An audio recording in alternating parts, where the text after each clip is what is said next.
우리 함께 말씀 보겠습니다. 빌립보서 2장 5절에서 11절 말씀 함께 보겠습니다.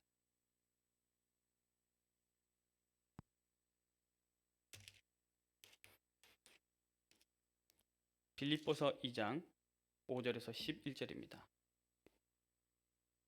신약 성경 320쪽에 있습니다. 한 절씩 교독해서 읽겠습니다.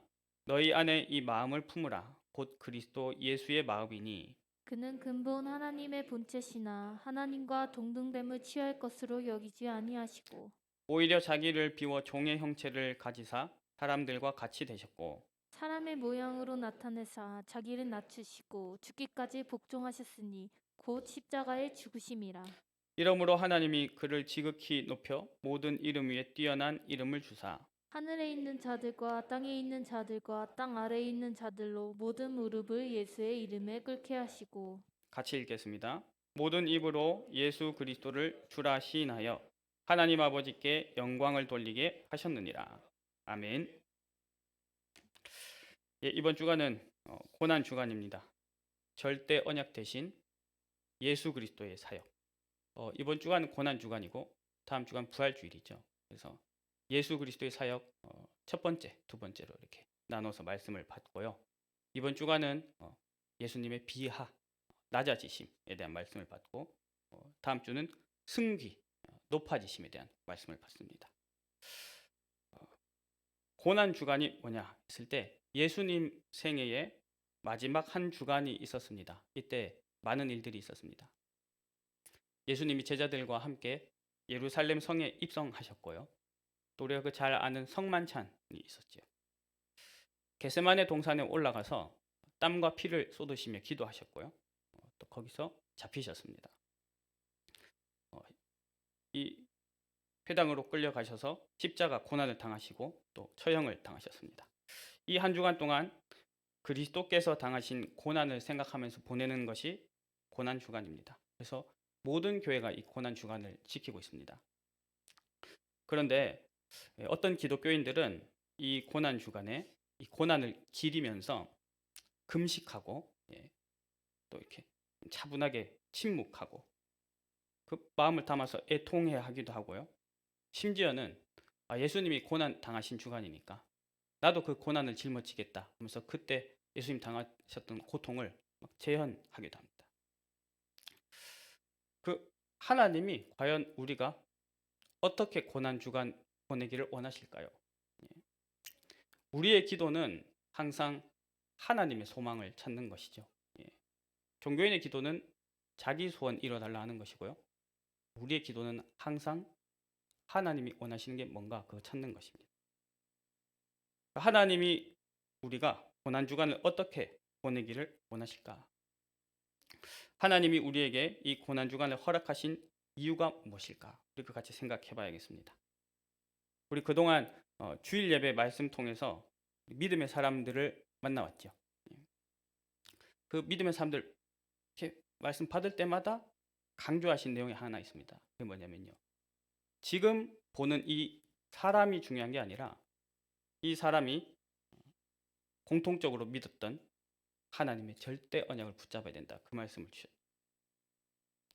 아브라함이 붙잡았던 절대 언약, 우리 다윗이 붙잡았던 절대 언약, 지난주는 이사야가 붙잡았던 절대 언약.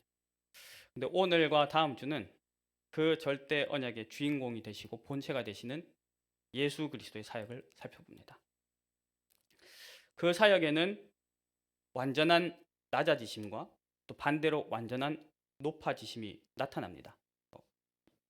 고난 주간을 맞은 오늘 먼저 주님의 낮아지심을 함께 보겠습니다. 낮아지심. 창조주이신 하나님이 피조물인 인간의 몸을 입고 이 땅에 오신 것 자체가 낮아지심이거든요. 고난당하시고 죽으신 것도 낮아지심입니다.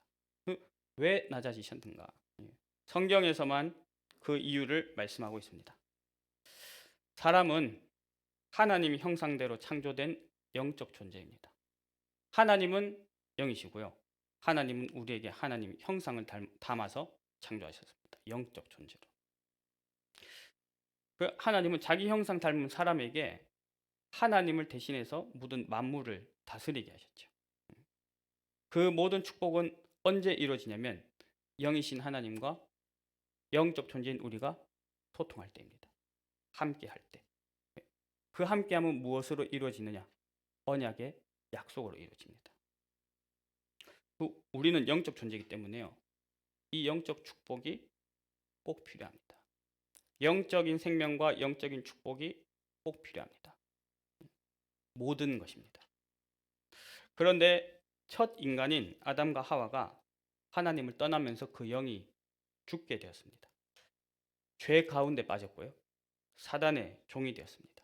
이때부터 모든 것을 잃어버렸죠. 참 생명, 참 행복, 참 소망 완전히 잃어버렸는데 더 절망적인 건 뭐냐면 그 사람이 다시 하나님께 갈 수가 없어요. 하나님을 다시 만날 수가 없어요. 그렇게 할 수 있는 길과 힘이 사람에게는 없게 됐습니다. 이런 우리를 하나님이 사랑하셔서 구원의 길을 열어주셨습니다. 할렐루야. 구원의 길을 여셨습니다. 그 구원에 대한 약속을 언제 주셨느냐? 인간이 하나님을 배반하고 떠난 그 즉시로 창세기 3장 15절 메시아 그리스도 보내서 우리가 다시 만날 길을 열겠다 이렇게 약속하셨죠. 구약 시대 동안 계속해서 그 말씀의 약속 주셨고요. 또 그림자로 그 메시아를 보여주셨습니다. 방주로, 가나안 땅으로, 노뱀으로. 지난주 이사야에서 뭐였죠? 핀 수출 입술에 대는 순간 죄 사함을. 그리고 마침내 그 실체 되시는 메시아 그리스도가 이 땅에 오심으로 하나님의 구속사가 성취되었습니다. 그래서 오늘은 그 낮아지심을 봅니다. 첫 번째 낮아지심이 뭐냐? 하나님의 성육신입니다. 성육신. 성육신은 영이시며 창조주이신 하나님이 사람의 몸을 입고 이 땅에 오신 것을 뜻합니다. 그런데요, 이 자체가 지극히 낮아짐이거든요. 창조주가 피조물인 인간, 그것도 타락한 그 죄인과 같은 모습으로 이 땅에 오셨습니다. 낮아지신 거죠. 예를 들어 생각해 보면요, 여러분 제일 싫어하거나 무서워하는 동물 있으세요? 전 쥐 제일 싫고 무서워하거든요. 아, 내가 쥐가 됐다. 상상할 수 없는 낮아짐이죠. 근데 창조주 하나님이 피조물인 인간이 됐다. 이건 비교도 할 수 없는 낮아지십니다. 그런데 왜 그렇게 타락한 죄인과 같은 모습으로 이 땅에 오셨는가? 그게 바로 하나님이 처음부터 약속하신 구원의 방법이기 때문입니다. 첫 인간인 아담과 하와가 하나님을 떠나게 됐을 때 하나님은 약속하셨습니다. 여자의 후손을 보내서 마귀의 권세를 멸하겠다. 메시아의 일이죠. 왜 여자의 후손인가? 죄인인 사람의 후손은 죄인일 수밖에 없기 때문에 죄 없으신 하나님이 동정녀의 몸에 성령으로 잉태돼서 이 땅에 오셨습니다. 이건 뭐냐면요, 그 어떤 사람도 흉내낼 수 없는 오직 하나님의 방법입니다. 하나님만 하실 수 있죠. 하나님이 이렇게 우리 찾아오실 것을 약속하셨고 마침내 그 약속대로 2000년 전에 이 땅에 오심으로 구원의 약속이 성취되었습니다. 근데 왜 그렇게 하셨을까요? 왜 그렇게 하셨을까요? 그 동기가 무엇일까요? 우리 요한복음 3장 16절 말씀을 함께 보겠습니다. 우리 화면을 띄워주시기 바랍니다. 우리 함께 한 목소리로 읽겠습니다. 하나님이 세상을 이처럼 사랑하사 독생자를 주셨으니 이는 그를 믿는 자마다 멸망하지 않고 영생을 얻게 하려 하심이라. 아멘. 왜 창조주가 낮아지셨는가? 이유는 한 가지입니다. 하나님이 이 세상을 이처럼 사랑하사. 하나님이 우리를 이처럼 사랑하사. 여기 다들 자기 이름 아시죠? 자기 이름. 우리 시간 가슴에 손을 얹고 자기 이름을 넣어서 한번 고백합시다. 하나님이 땡땡을 이처럼 사랑하사. 아시겠죠? 자, 시작. 하나님이 형준이를 이처럼 사랑하사.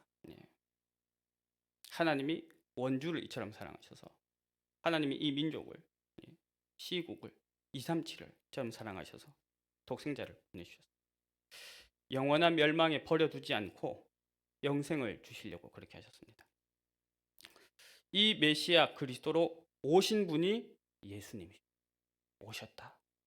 보좌에 계신 주님이 그 보좌의 영광을 거부하고 이 땅에 내려오셨어요. 그래서 강생이라고 합니다.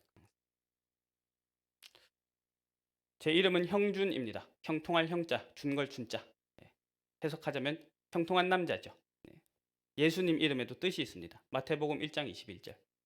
아들을 낳으리니 이름을 예수라 하라. 이는 그가 자기 백성을 그들의 죄에서 구원할 자이심이라 하니라. 아멘. 저는 이 구절이 다 은혜가 되지만 특히 은혜가 되는 단어가 있습니다. 자기 백성. 자기 백성. 이 자리에 계신 모든 전도자들과 렘넌트들, 하나님의 자기 백성으로 부름받으신 것 감사하시기를 기도합니다. 그 이름 자체가 구약의 약속대로 오신 하나님이시다 그 뜻입니다. 마태복음 1장 23절을 우리 함께 보겠습니다. 우리 함께 한 목소리로 읽어보겠습니다. 보라, 처녀가 잉태하여 아들을 낳을 것이요 그의 이름은 임마누엘이라 하리라 하셨으니 이를 번역한즉 하나님이 우리와 함께 계시다 함이라. 아멘. 하나님이 우리와 함께 계시다 함이라. 구원이 무엇입니까? 영적 존재인 사람이 영이신 하나님을 만나 함께 하는 것이 구원입니다.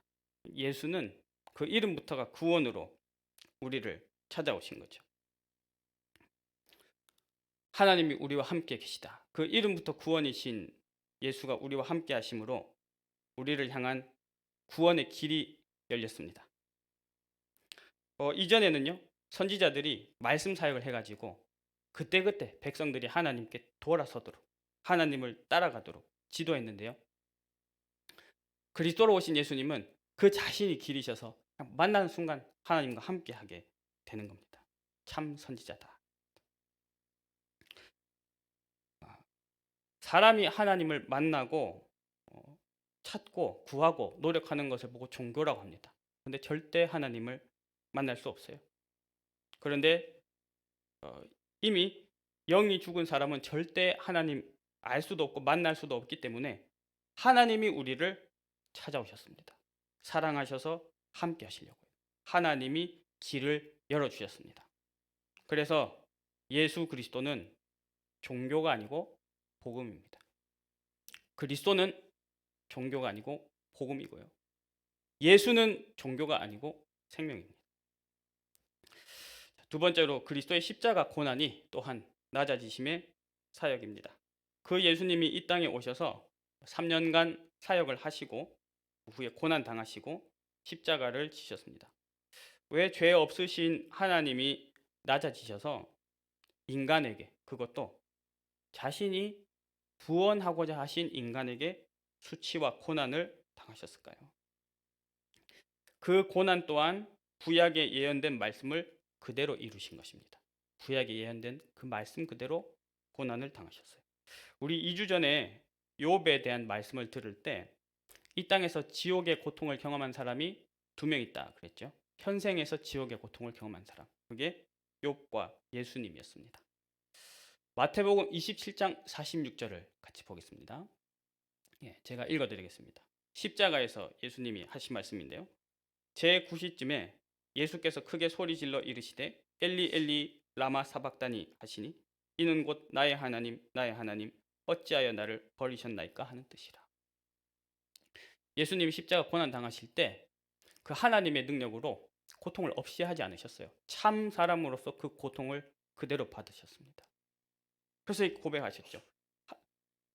이 성자 예수님이 나의 하나님 어찌하여 나를 버리셨나이까 할 정도로. 그런데요, 이 말씀은 그때 당시에 예수님의 심경인 동시에 또 한 가지 비밀이 있습니다. 뭐냐면 이때 말씀하신 이 말씀 자체가 구약의 시편 22편 1절 말씀을 그대로 인용하신 거예요.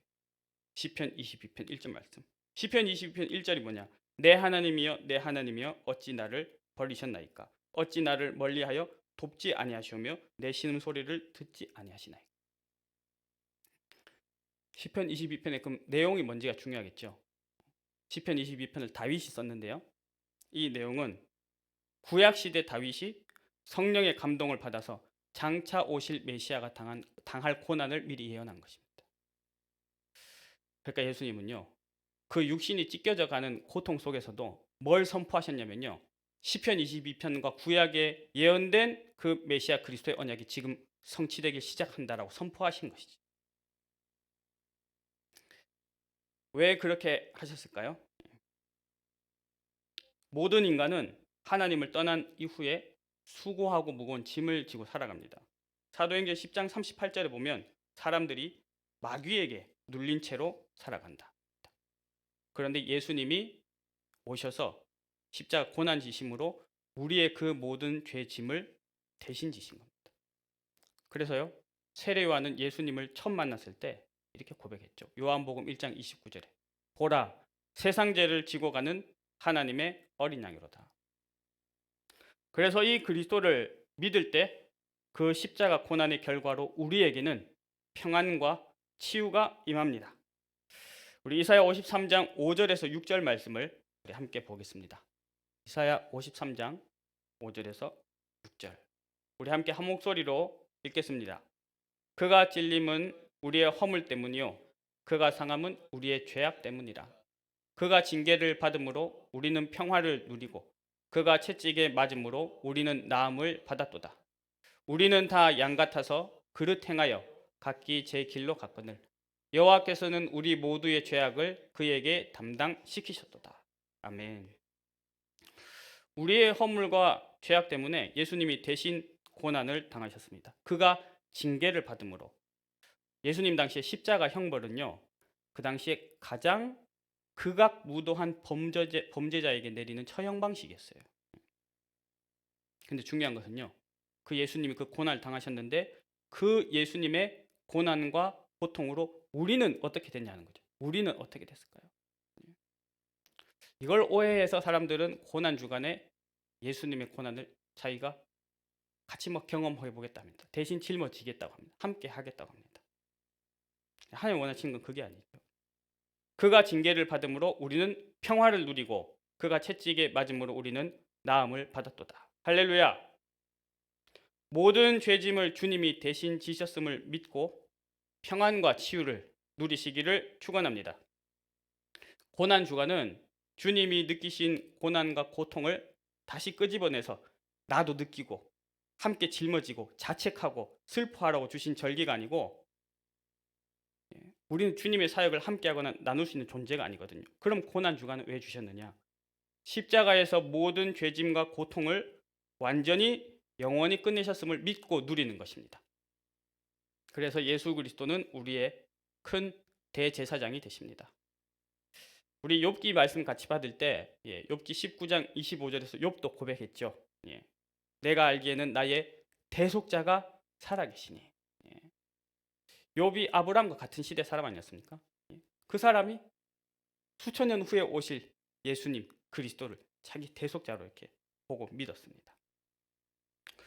히브리서 4장 14절에서 16절에 보면요, 이 예수가 우리의 큰 대제사장이 되시고 중보자가 되시기 때문에 우리는 그를 힘입어 담대히 보좌 앞에 하나님 앞에 나아갈 수 있다 이렇게 고백합니다. 이 시간, 예배 이 시간이 그 축복의 시간인 줄 믿습니다.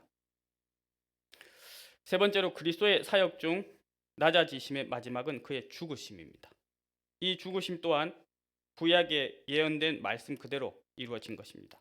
고린도전서 15장 3절에 성경대로 그리스도께서 우리 죄를 위해 죽으셨다 말씀합니다.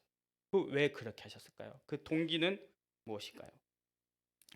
우리 로마서 3장 10절 말씀 함께 보겠습니다. 3장 10절 말씀입니다. 기록된 바 의인은 없나니 하나도 없으며. 여러분, 세상에 의인이 있습니까? 상대적으로 저 사람은 의이고 이 사람은 더 죄인이다, 그런 사람이 있습니까? 아니요, 없습니다. 더 의롭고 덜 의로운 사람이 있는 것도 아니고요, 더 죄인이고 덜 죄인인 사람도 있는 게 아니에요. 덜 드러나거나 덜 들켰을 뿐입니다. 모든 사람은 아무 소망이 없는 죄인이죠. 로마서 3장 23절 말씀에 모든 사람이 죄를 범하였음에 하나님의 영광에 이르지 못하더니. 사람은 영적 존재거든요. 하나님 영광 속에서 살아가야 되고요, 하나님 영광을 힘입어 살아야 됩니다. 하나님의 영광을 드러내면서 살아야 됩니다. 근데 죄 때문에 하나님 영광을 나타낼 수 없고 그 영광을 향해 갈 수도 없는 존재가 되었습니다. 로마서 6장 23절에 그 죄의 결과는 그 죄의 삭은 사망이다 이렇게 말씀합니다. 영원한 죽음이죠. 아까 우리 요한복음 1장 29절 말씀드렸습니다. 세례요한이 예수님을 보면서 보라 세상 죄를 지고 가는 하나님의 어린 양 고백했죠.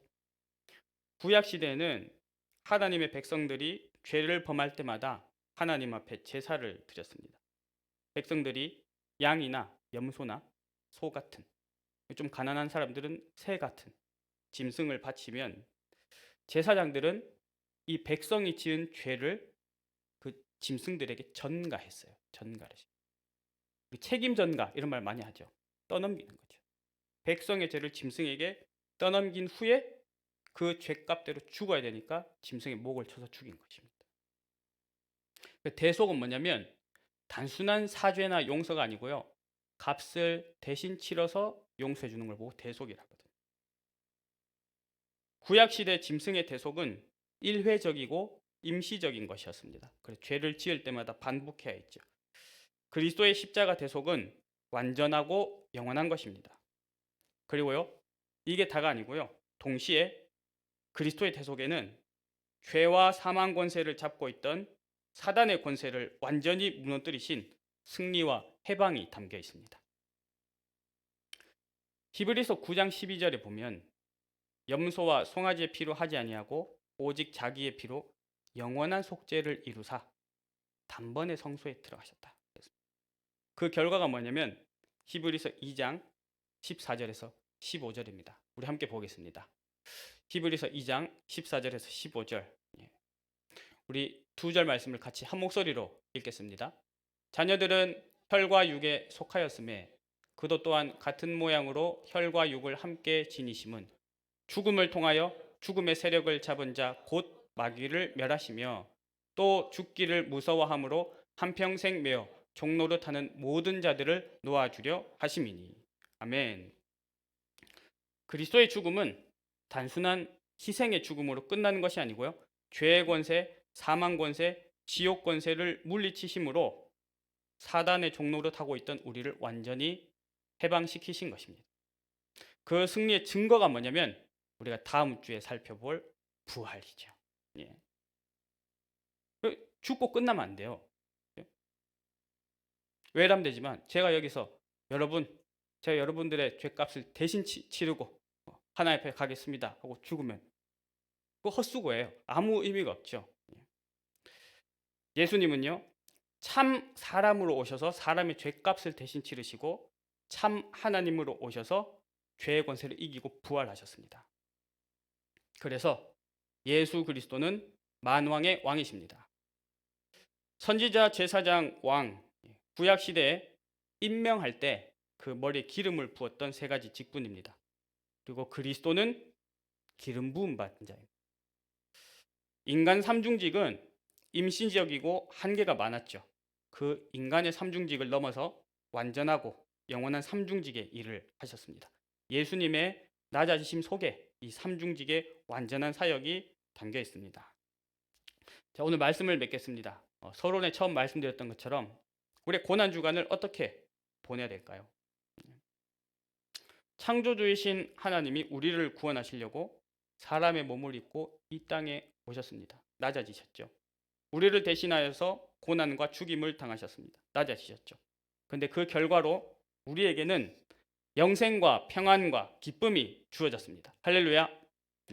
그러니까 주님이 당하신 고난을 생각하면서 우리가 자책하거나 슬퍼하기만 하면 그건 뭐냐면 고난에 대한 종교적이고 육신적인 반응입니다. 우리는 그리스도께서 고난 당하신 이유를 알기 때문에 고난 주간에 참 의미를 누려야겠습니다.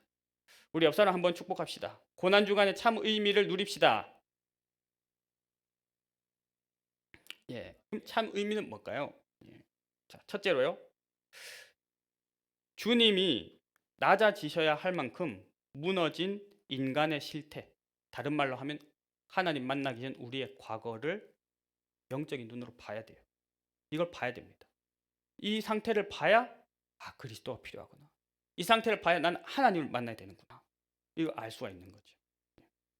중요한 건 여기서 끝나면 안 돼요. 여기서 끝나면 안 됩니다. 두 번째로 그 고난을 통해 주님이 이루신 구원을 기뻐하면서 하나님께 영광 돌리는 것이 고난 주간의 참 의미입니다. 세 번째로는요, 그 구원으로 우리에게 주신 생명과 축복을 확신하고 누려야겠습니다. 마지막으로요, 한 가지가 더 있습니다. 뭐냐면 그렇게 우리를 구원하시고 생명 주신 그리스도를 우리가 만났잖아요. 그 그리스도를 전달하는 전도자의 축복을 누리는 것이 우리에게 주신 고난 주간의 축복의 결정체입니다. 결정체. 복음의 원리는 항상 그래요. 고린도후서 5장 18절에 보면요, 하나님과 우리가 단절되어 있었잖아요. 그리스도께서 화목 제물이 되셔서 하나님과 우리가 화목하게 되었습니다. 그럼 그 후로 우리는 어떻게 됐을까요? 화목하고 되게 끝난 게 아니고 이제는 우리가 다른 사람과 하나님을 화목하게 하는 직분이 되게 하셨습니다. 전도자가 되게 하신 거죠.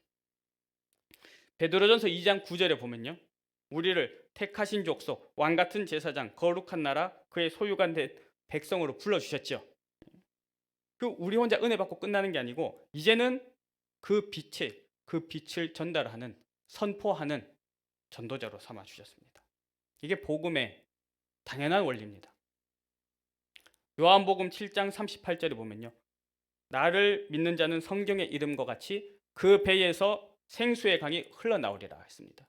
진짜 그리스도를 만나고 누리는 사람은, 정말 믿고 누리는 사람은 그것이 전달되도록 하나님 모든 전도문을 열어주시는 줄 믿습니다. 이번 한 주간이 주님의 낮아지심의 사역으로 내게 주어진 생명과 영광을 누리며 또 복음의 빛을 비추는 우리 생의 전무한 축복의 고난주간 되기를 축원합니다. 우리 오늘 읽은 본문 말씀의 첫 절이 뭡니까? 오직 그리스도 예수의 마음을 품으라 하셨죠. 그리스도 예수의 마음. 같이 고난당하는 게 그리스도 예수의 마음이 아니에요. 지금 이 시간 우리를 향한 그리스도 예수의 마음은 그 십자가 사역으로 주신 생명과 평안과 승리를 완전히 누리는 것입니다. 고린도전서 2장 16절을 보니까 우리가 이미 그 그리스도의 마음을 가졌느니라 그랬죠. 그래서 하나님의 뜻을 우리는 알 수 있습니다. 제가 설명을 잘하면 여러분이 하나님의 뜻을 알고, 제가 설명을 못하면 여러분이 모르는 게 아니고요, 우리 각자 속에 계신 그리스도의 영이 우리에게 그리스도의 마음을 주셨기 때문에 말씀 듣는 순간 이게 하나님 우리에게 원하시는 고난주간의 축복이구나 알게 하시는 거죠. 한 주간 최고로 누리시고 일평생 누리시기를 예수님 이름으로 축원합니다. 우리 시간 말씀 붙잡고 사회전 나오기 전까지 함께 기도하겠습니다.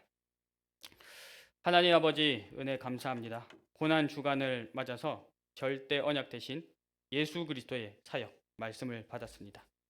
주님 낮아지신 그 모든 사역을 통해 이루신 복음의 축복을 생각하며 하나님을 찬양합니다. 하나님께 영광 돌려드립니다. 하나님 아버지, 모든 영광을 받아 주시옵고 이 그리스도의 생명이, 이 복음의 생명과 은혜가 우리를 통하여, 교회를 통하여 모든 현장에 전달되게 하여 주시옵소서. 우리 그동안 말씀을 통해서 절대 언약에 대한 믿음을 들어왔는데 이번 한 주간 절대 언약이고 주인공이 되시고 본체가 되시는 예수 그리스도 말씀 받게 하심을 감사합니다. 참 선지자, 참 제사장, 만왕의 왕으로 오신 주님을 찬양하며 주님 열어주신 구원의 길을 생각합니다. 주님, 우리와 같은 모습으로 오신 성육신이 십자가 고난 당하심이 죽으심이 다 주님의 낮아지심이요 사역임을 알고 고백합니다. 그 속에서 약속된 구원의 길이 열렸으며 우리를 향한 하나님의 은혜와 사랑을 발견합니다. 주님께 영광 돌려드립니다. 참된 고난주간의 축복을 누릴 수 있게 하옵소서. 우리 영적인 눈을 뜨고서 우리 자신의 과거와 현장을 보게 하여 주시옵고 복음의 당연 필연 절대를 깨닫게 하여 주시옵고 구원을 기뻐하며 하나님께 영광 돌리게 하여 주시옵소서. 생명과 축복을 확신하고 누리고